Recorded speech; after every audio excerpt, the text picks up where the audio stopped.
The legislative branch of the United States. The legislative branch of the United States government is responsible for making laws. It is composed of two separate chambers or houses, the Senate and the House of Representatives.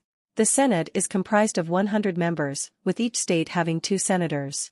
Senators are elected for 6-year terms and elections for 1/3 of the Senate seats are held every 2 years. The Senate has several responsibilities, including approving treaties and presidential nominations for federal judges and other high-ranking officials.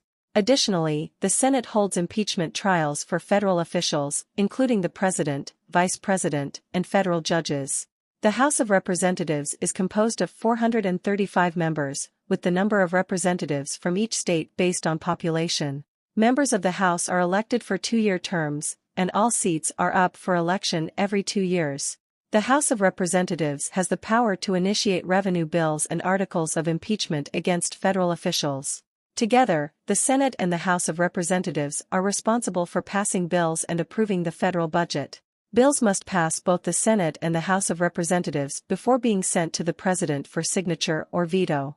If a bill is vetoed, Congress may override the veto with a 2/3 majority vote in both chambers. The legislative branch plays a crucial role in the American political system by enacting laws that reflect the will of the people and serve the needs of the country. The division of power between the Senate and the House of Representatives, as well as the system of checks and balances built into the legislative process, ensure that the government is accountable to the citizens it serves. Senators and representatives, what do they do?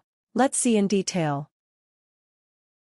Senators and representatives are elected to their positions through a system of democratic elections. Each state holds its own election for senators, while representatives are elected by voters in specific districts within each state. In the case of senators, each state holds a statewide election in which voters choose the candidate they want to represent them in the Senate. Each state has 2 senators, regardless of its population size.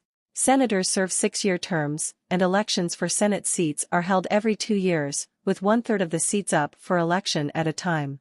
Representatives, on the other hand, are elected by voters in specific congressional districts within each state.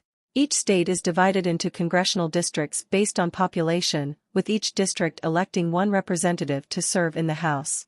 Representatives serve 2-year terms, and all seats are up for election every 2 years. Once elected, senators and representatives work to represent the interests of their constituents. They do this by introducing and voting on bills that address issues important to their state and district.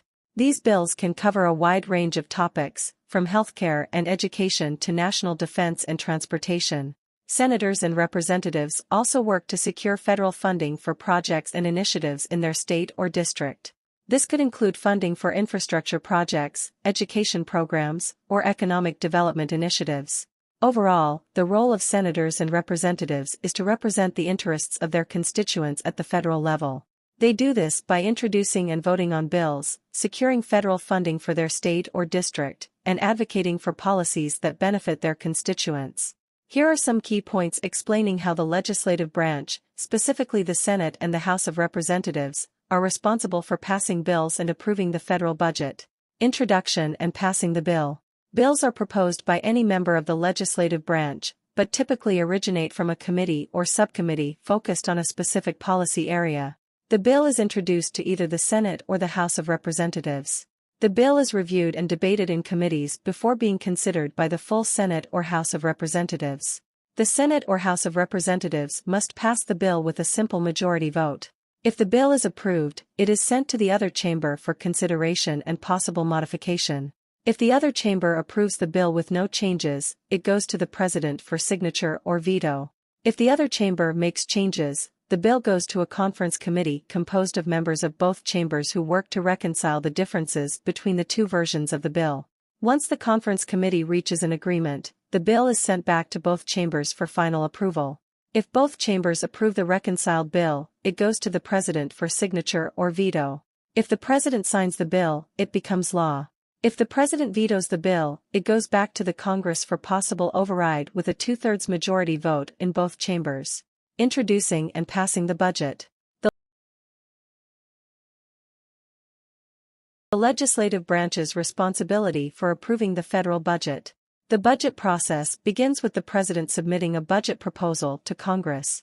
The House and Senate Appropriations Committees review and debate the budget proposal in committees. The House and Senate Appropriations Committees draft separate appropriations bills that allocate funds for different parts of the government. The appropriations bills must be reconciled into a single budget bill that is approved by both chambers. The budget bill is sent to the President for signature or veto. Additional powers of the legislative branch. The legislative branch has the power to appropriate funds for specific programs or initiatives outside of the regular budget process through the use of earmarks. The legislative branch has the power to impeach federal officials, including the President, if they are found to have committed high crimes and misdemeanors.